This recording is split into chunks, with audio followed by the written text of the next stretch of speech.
the change generation. We are the change generation.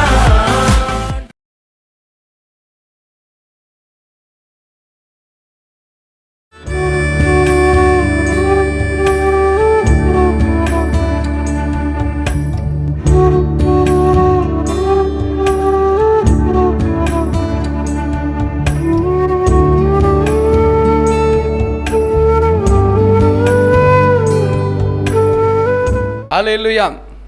ஆண்டவராய் இயேசு கிறிஸ்து நாமத்தினாலே உங்களை வாழ்த்துகிறேன். இயேசு உங்களை நேசிக்கிறார்.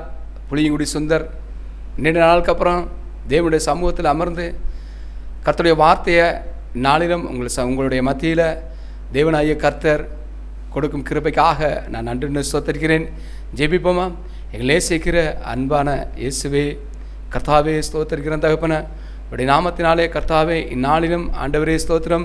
உடைய சமூகத்தில் அமர்ந்திருக்க நீர் எங்களுக்கு கிருபை செய்ததுக்காக நன்றி நாங்கள் ஸ்தோத்திரிக்கிறோம். நேற்றும் இன்றும் என்றும் மாறாதவராக இருந்த கர்த்தாவே, எங்களை கர்த்தாவை வழிநடத்த கிருபைக்காக நன்றி ஸ்தோத்திரிக்கிறேன்.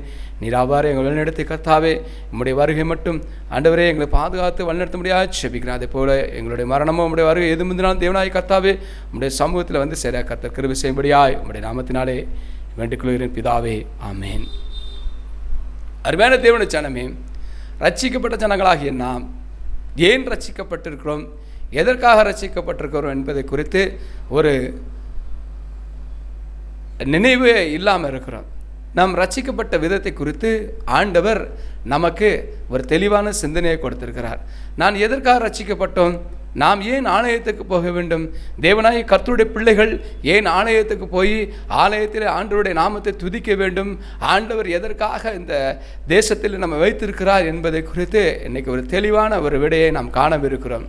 அருமையான தேவனுடைய ஜனங்களே, நாம் தேவனை அறியாத சமயங்களிலே நாம் நம்முடைய வாழ்க்கையிலே நாம் என்ன செய்ய, அதை செய்யக்கூடாது இது செய்யக்கூடாது நாம் நினைக்கிறோம். நம்முடைய இருதயத்தில் நினைக்கிற நம்முடைய நினைவுகளானது அது எப்படி சொல்லப்பட்டிருக்குன்னா, அது நம்முடைய மனசாட்சியின்படி நாம் வாழ்கிறோம்.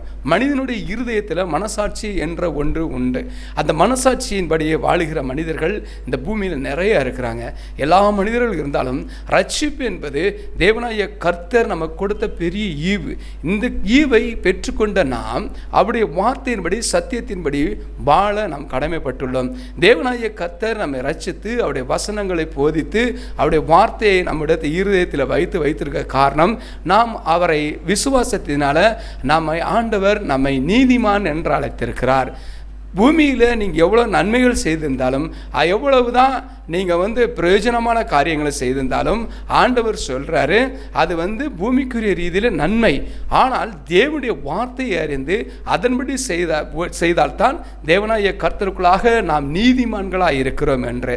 நீதிமான்கள் என்பவர்கள் தேவனாகிய கர்த்தரால் ரட்சிக்கப்பட்டும் அவருடைய வார்த்தையை விசுவாசித்து அவருடைய வார்த்தையில் நடக்கிறவரால் இருக்க வேண்டும். அதற்கப்புறம் பார்த்தீங்கன்னா, ரட்சிக்கப்படுவதனால் ஒரு மனிதன் பாவத்திலிருந்து விடுவிக்கப்படுதான், ஒரு மனிதன் பரிசுத்தமாக்கப்படுகிறான். இந்த பரிசுத்தமாக்கப்பட்ட மனிதனுக்கு அவன் நடக்க வேண்டிய வழிகள் எவ்வாறு நான் நடக்க வேண்டிய பூமியில் ரட்சிக்கப்பட்ட தேவனாகிய கர்த்தரை அறிந்த நான் எப்படி இந்த பூமியில் நடக்கணும், அது எப்படி நான் இந்த செயல்களை செய்யணும், தேவனாகிய கர்த்தருக்கு முன்பாக நான் எப்படி நடந்து இந்த ஜனங்களுக்கு முன்பாக நான் வாழ்ந்து காட்ட வேண்டும் என்பதை குறித்து ஒரு மனிதனுக்கு தெரியாது. அதனால தான் தேவனாகிய கர்த்தர் இந்த வேதத்தை நம்முடைய கரங்களில் கொடுத்து அதன் மூலம் நமக்கு கற்றுத்தந்து கொண்டிருக்கிறார். அருமையான தேவனுடைய ஜனங்களே, நீங்கள் பாக்கியவான்கள் என்று தேவனாகிய கர்த்தர் உங்களை அழைக்கிறார். இந்நாளிலும் நீதிமான்களை குறித்து நாம் பார்க்கவிருக்கிறோம். நீதிமான்கள் என்பவர்கள் இந்த பூமியில் அதிக இருந்தாலும், தேவனை அறிந்த மனிதர்கள் அநேகமராக இருந்தாலும், நாம் வேதத்தில் குறிப்பிடப்பட்டுள்ள சில மனிதர்களை குறித்து பார்க்கிறோம். ஆதியாகமத்தில் சொல்லப்பட்டிருக்கிறது. ஆதியாகமத்தில் நீதிமான்கள் என்று சொல்லப்பட்டவர்கள் யாருன்னா, ஏனோக்கை குறித்து நாம் பார்க்கிறோம். ஏனோக்கு தேவனுக்குள்ளாக நடந்து நீதிமானாக இருந்தால் தேவனாகிய கர்த்தரோடு அவர் என்ன செய்தார், இணைந்தார். அதுபோல் எலியாவை குறித்து பார்க்கிறோம். எலியாவும் நீதிமானாய் நடந்தார். அதுபோல் ராஜாக்களை பார்க்கிறோம். அநேக ராஜாக்களும் என்ன செய்கிறாங்க, தேவனுடைய சமூகத்தில் தேவனுடைய வார்த்தைக்குள்ளாக நடந்து என்ன செய்கிறாங்க, அவங்க நீதிமான்களை நடந்தாங்க. எத்தனை தீர்க்கதரிசிகள் இருந்தாங்க, எல்லாருமே நீதிமான்களை நடந்தாங்க. ஏன் நம்முடைய இரட்சகராய் இயேசு கிறிஸ்து இந்த பூமியில் அவர் நீதிமானாய் நமக்கு முன்பாக வாழ்ந்து காட்டினார். நீதிமான்களை கண்டு இந்த உலகம் வியந்து பார்க்கிறது. இவருடைய வாழ்க்கை எப்படி இருக்கிறது, இவர்கள் பாவம் செய்யவில்லையே, இவர் அக்கிரமம் செய்யவில்லையே, இவர்கள் என்ன செய்கிறார்கள், இவர்கள் நீதியின்படி நடக்கிறார்களே என்று சொல்லி இந்த உலகம் நம்மை வியந்து பார்த்து கொண்டிருக்கிறது. அருமையான தேவனுடைய தேவனாகிய கர்த்தர் ஆபிரகாமை அழைத்த பொழுது, ஆபிரகாம் ஆனவர் அந்த ஊர் என்னும் கல்தேயர் தேசத்திலே அவர் உலகத்துக்குரியவராய் வாழ்ந்து கொண்டிருந்தார். தேவனாகிய கர்த்தர் நான் உனக்கு பாலும் தேனும் ஓடுகிற கானான் தேசத்தை நான் உனக்கு கொடுப்பேன் என்று சொன்ன உடனே அவர் கானான் தேசத்திலிருந்து ஆண்டவர் அவர் அழைத்ததிலிருந்து அவர் நீதிமானாய் மாறியிருந்தார்.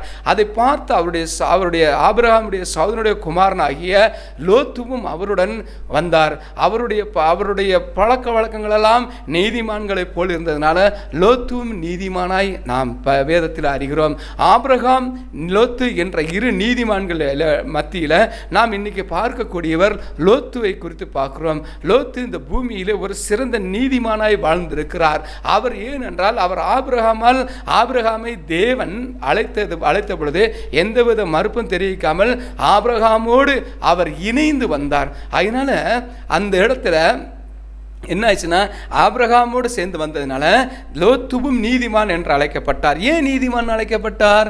எப்படின்னா, தேவனுடைய வார்த்தை வசனத்தை அவர் விசுவாசித்தார். அதே போலவே நாமும் இன்னைக்கு நம்முடைய திருச்சபையிலே நாம் அமர்ந்திருக்கிற நாம் தேவனுடைய வார்த்தையை விசுவாசித்து வந்ததுனால நாம் நீதிமான்கள் என்று அழைக்கப்பட்டோம். கானான் தேசத்திற்குள்ளாக அவர்கள் வந்தார்கள். வந்த பொழுது அங்கு உள்ள ஜனங்கள் எப்படி இருந்தாங்க? அந்த உள்ள ஜனங்கள் ஒரே துன்மார்க்கமான வாழ்க்கை வாழ்ந்து வந்தார்கள். அதே போலவே நாமும் இந்த பூமியில பார்க்கிறோம். நம்ம சுற்றிலும் உள்ள பாருங்க, கற்பழிப்பு நடக்கிறது, கொலை நடக்கிறது, இன்னும் பாருங்க எத்தனையோ அக்கிரம செயல்கள், காதிலே கேட்க முடியாதவைகளாகவும் பார்வையினால பார்க்க முடியாதவைகளாகவும் அநேக விதமான என்ன செய்கிற தீங்கான செயல்கள் நடக்கிறது. அருமையான தேவனுடைய இதெல்லாம் பார்த்து கொண்டிருக்கிறோம். நாம் பார்த்து கொண்டிருக்கிறோம். நாம் அதன் மூலம் என்ன செய்கிறோம்? மனம் வெம்பி இன்னைக்கு அநேக திருச்சபைகளில், ஜெப கூட்டங்களில், எல்லா இடங்களிலும் தேவ ஜனங்கள் ஜெபிக்கிறத பார்க்கிறோம். ஆண்டவரே, இந்த தீங்குகளிலிருந்து நீர் விலைக்கு பாதுகாரும். ஐயோ, எங்களுக்கு ஒரு பரிசுத்தமான ஸ்தலம் இருந்தா நாங்கள் அங்கே போய் நாங்கள் என்ன செய்வோம்? தேவனுடைய நாமத்தை நாங்கள் துதிப்போமே. ஆண்டவரே, நாங்கள் எங்கே போவோம் என்று சொல்லுகிறார்கள். அருமையான தேவனுடைய ஜனங்களே, நீங்கள் நான் நினைக்கிற மாதிரி கிடையாது. தேவனாகிய கர்த்தர் நம்மை ரட்சித்து இந்த தேசத்தில் கொண்டு வந்து வைத்திருக்க காரணம் நாம் நீதிமான்கள் என்பதை இந்த உலகத்திற்கு முன்பாக சாட்சியாக அறிவிக்கவே. நீதிமானாகிய லோத்துவை குறித்து நான் ஆராய்ந்து கொண்டிருக்கும் பொழுது வேதத்தை ஆராய, தேவனுடைய வேதத்தை ஆராய என்னுடைய இருதயத்தை நான் என்ன செலுத்தின பொழுது தேவனாகிய கர்த்தர் லோத்துவை குறித்து எனக்கு தெளிவான ஒரு வார்த்தை கொடுத்தார். அந்த தேசத்தில் இருந்தவர்களே லோத்து ஒரு நீதிமானாய் இருந்தார் என்று சொல்லப்படுகிறது. தேவனாகிய கர்த்தர் ஆபிரகாம் அழைத்த போது உடன் நீதிமானாகிய லோத்துவுக்கும் நீதிமானாகிய ஆபிரகாமுடைய மேய்ப்பொருளுக்கு இடையில் ஏற்பட்ட ஒரு சிறிய ஒரு பிரச்சனைனால இருவரும் பிரிந்து சென்ற பொழுது லோத்துவானவர் என்ன செய்கிறார்? அவர் தன் கண்ணுக்கு செழுமையான தேசமாகிய சோதோம் கொமோராவை தெரிந்து கொண்டார். சோதோம் குமாரனுடைய ஜனங்களுடைய ஒரு வாழ்க்கை பயணம் எப்படி இருந்தது என்றால் பாருங்க, வேதத்தில் அவர்கள் எப்படிப்பட்டவர்கள் இருந்தாங்களாம்? பாவத்தில் இருந்தாங்களாம். அப்புறம் அந்த பாவத்தின் நிமித்தம் பரலோகத்தின் தேவனை நோக்கி அங்கே இருந்தவர்கள், ஐயோ, எங்களை காப்பாற்ற எந்த கடவுள் இல்லையா என்று சொல்லக்கூடிய நிலைக்கு மிகவும் கீழ்த்தரமான ஜனங்களாக சோதம் கொமோர ஜனங்கள் இருந்ததாக தெரிகிறது. ஆனால் வெளியிலிருந்து பார்ப்பதற்கு அந்த லோத்துவிற்கு அந்த ஜனங்கள் எப்படிப்பட்ட ஜனங்களாக இருந்தார்கள் தெரியவில்லை. அவர்கள் எப்படிப்பட்ட ஜனங்கள்? பாவிகள் என்று தெரியவில்லை. அருமையான தேவனுடைய ஜனங்களே, நாமும் இன்னைக்கு நம்ம சுற்றிலுள்ள ஜனங்களை பார்த்து நாம் என்ன செய்கிறோம்? சில நேரங்களில் நாம் நம்முடைய இருதயத்திலே இவர்கள் நல்லவர்கள் என்று நினைக்கிறோம். ஆனால் வேதம் தெளிவாக சொல்லுகிறது, உங்களை சுற்றிலுள்ள ஜனங்களை என்ன செய்யாத, நீ விசுவாசிக்காத. சுற்றிலுள்ள ஜனங்கள் யார் எப்படிப்பட்டவன்னே தெரியாது. யாராக இருந்தாலும் சரி, தேவனாய கர்த்தருடைய பிள்ளைகள் கவனமாகவும் நேர்த்தியாக இருக்க வேண்டும் என்று ஆண்டவர் சொல்லுகிறார். அல்லேலூயா, அல்லேலூயா. தேவனாகிய கர்த்தர் ரட்சிப்பை கொடுத்ததோடு மாத்திரமல்ல, தேவனாகிய கர்த்தர் நமக்கு ஞானத்தையும் புத்தியும் கற்றுக் கொடுத்திருக்கிறார். ஆகையினால நாம் என்ன செய்யணும்னா, தேவனாகிய கர்த்தருடைய சமூகத்தில் அமர்ந்திருக்கிற நாம் தேவனாகிய கர்த்தர் கொடுத்திருக்க ஞானத்தையும் புத்தியும் தெளிவாக படித்து, லோத்து இருந்தாரே அந்த நீதிமானை போல இந்த சமூகத்திலும் இந்த நீங்கள் இருக்கக்கூடிய ஒவ்வொரு இடங்களிலும் நீங்கள் ரட்சிக்கப்பட்ட யாவரும் லோத்தை போல இருக்கிறீர்கள் என்று தேவனாகிய கர்த்தர் உங்களை சாட்சியிட்டு அழைக்கிறார். ஹல்லேலூயா. கரங்களை தட்டி நன்றி செலுத்துவோமா? தேவனாகிய கர்த்தர்களாக கரங்களை தட்டி நன்றி செலுத்துவோமா? ஆண்டவர் நீதிமான்களாய் ஆக்கித்தான் நம்மை இந்த ஒவ்வொரு இடங்களிலும், உங்கள் ஊர்லேயும் சரி, உங்கள் தெருவிலையும் சரி, உங்களுடைய ஒவ்வொரு இடத்திலையும் ஆண்டவர் என்ன செய்கிறார்? நம்மை ரட்சித்ததுக்கு நோக்கம் என்ன? நம்மை நீதிமான்களாய் ஆக்கினார். நீதிமான்களாகிய நமக்கு நாம் நீதிமான்களாக நாம் எப்படி வளர்ச்சி அடைய வேண்டும் என்பதற்காகத்தான் தேவனாகிய கர்த்தர் அவருடைய வேதத்தை நம்முடைய கரத்தில் கொடுத்திருக்கிறார். அதற்காக நாம் நன்றி செலுத்துவோம். அருமையான தேவனுடைய ஜனங்களை பார்க்கிறோம். ஆதியாகமம் 13ஆம் அதிகாரம் 5ஆம் வசனத்திலிருந்து பார்க்கிறோம். நாம் 13:5 அங்கே சொல்லப்பட்டிருக்கு. என்ன சொல்லப்படுது? அங்கே பாரு, லோத்து ஆபிரகாம் பாருங்க, 13ஆம் அதிகாரம், ஆதியாகமம் 13ஆம் அதிகாரத்தில் சொல்லப்பட்டிருக்கு. ஆபிரகாமுடைய மந்தை மேய்ப்பருக்கும் லோத்துடைய மந்தை மேய்ப்பருக்கும் வாக்குவாதம் உண்டாயிற்று. 7ஆவது வசனத்தில் 13:7 ஆதியாகமம் 13 ஆபிரகாமுடைய மந்தை மேய்ப்பருக்கும் லோத்துடைய மந்தை மேய்ப்பருக்கும் வாக்குவாதம் உண்டாயிற்று. அக்காலத்தில் கானானியரும் பெரிசியரும் அந்த தேசத்திலே குடியிருந்தார்கள். இப்படி பாருங்க, இவர்கள் குடியிருந்த இந்த சோதம் கொமோரா தேசத்தில் ஜனங்கள் எப்படிப்பட்டவர்கள் இருந்தான்னு சொல்லப்பட்டிருக்குன்னா, 12ஆம் வசனத்தை பாருங்க. 13:12 ஆபிரகாம் கானான் தேசத்தில் குடியிருந்தான். லோத்து அந்த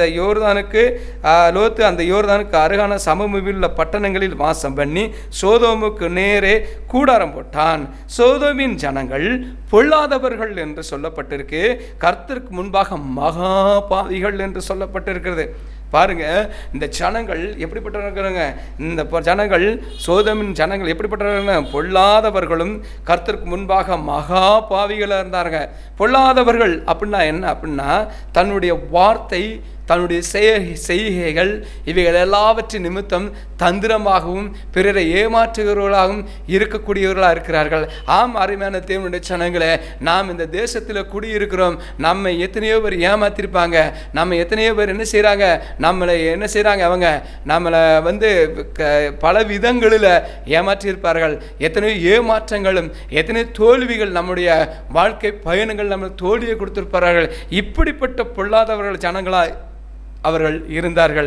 கர்த்தருக்கு முன்பாக மகா பாவிகள், கர்த்தருடைய நீதி என்ன என்று அறியாமலும் கர்த்தருடைய நீதியை தெரிந்து கொள்ளாத ஜனங்களாகவும் அவர்கள் இருந்ததுனால மகா பாவிகள் என்று சொல்லப்படுகிறது.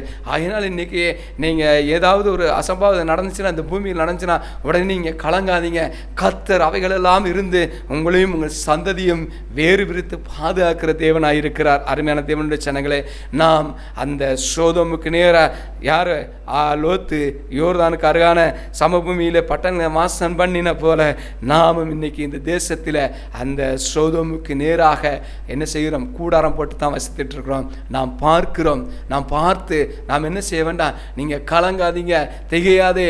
நான் ஆண்டவர் சொல்றாரு, நீ கலங்காது, திகையாதே, நான் உன் தேவனாகிய கர்த்தர் என்று சொல்லுகிறார். நான் உன்னை உள்ளங்கையில் வரைந்திருக்கிறேன் என்று சொல்லுகிறார். நீ பயப்படாதே, நான் உன்னுடன் இருக்கிறேன் என்று சொல்லுகிறார். தேவனாகிய கர்த்தர் சொல்லுகிறார். நீங்க இந்த விதமான அசுத்தமான காரியங்கள்லாம் பார்த்து கலங்காதீங்க, திகையாதீங்க.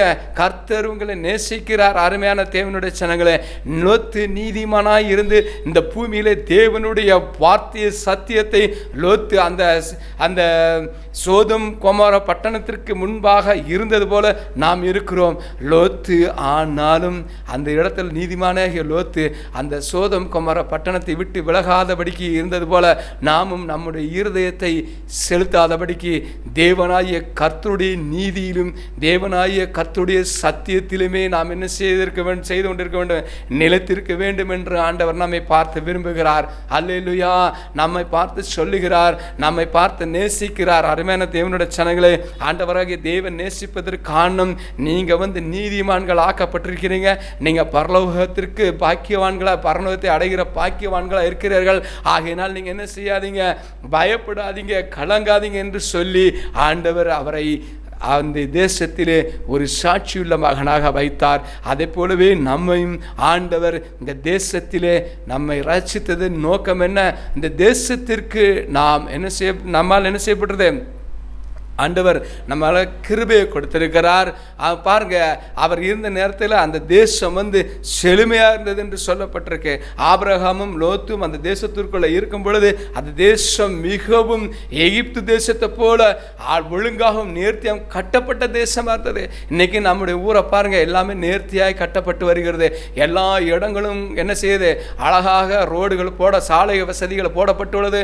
பேருந்து வசதிகள் இருக்குது. கழிவுநீர் ஓடைகள் எல்லாம் சீராக்கப்படுகிறது.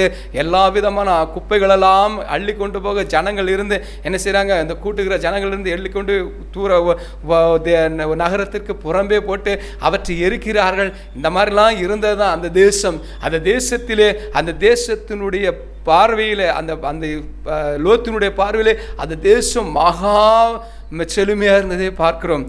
அதே பொழுது நாம் இருந்தாலும் அந்த தேசத்தில் மகா கொடியவர்கள் இருந்தார்கள். மகா ஜனங்கள் சொல்லாத ஜனங்கள் இருந்தால அதனால தான் ஆண்டவர் அந்த தேசத்தை அழிக்க முற்பட்ட பொழுது அங்கே பாருங்க, ஆண்டவர் அந்த தேசத்தை அழிக்க போறேன்னு சொன்னோன்னே ஆபிரகாமுக்கு உடனே இருதயம் படபடப்பு ஆயிப்போச்சு. இருதயம் படபடப்பானவொன்னே ஆண்டவற்றை வேண்டுகிறாரு. எப்படி வேண்டுகிறார் பாருங்க.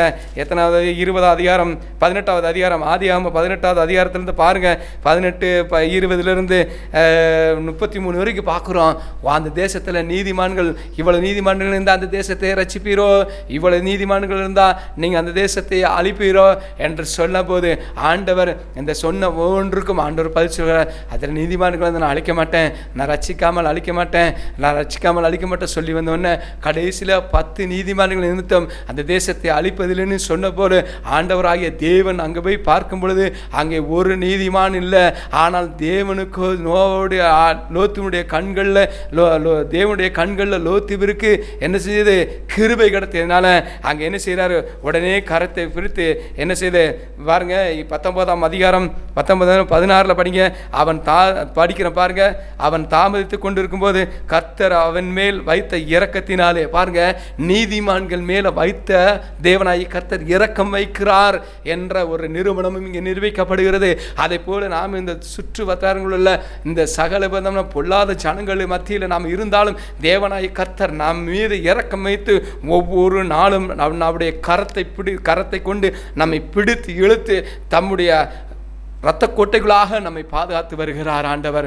அல்லேலூயா. கரங்களை தட்டி நன்றி செலுத்துவோமா? தேவனாகிய கர்த்தருக்கு நன்றி செலுத்துவோமா?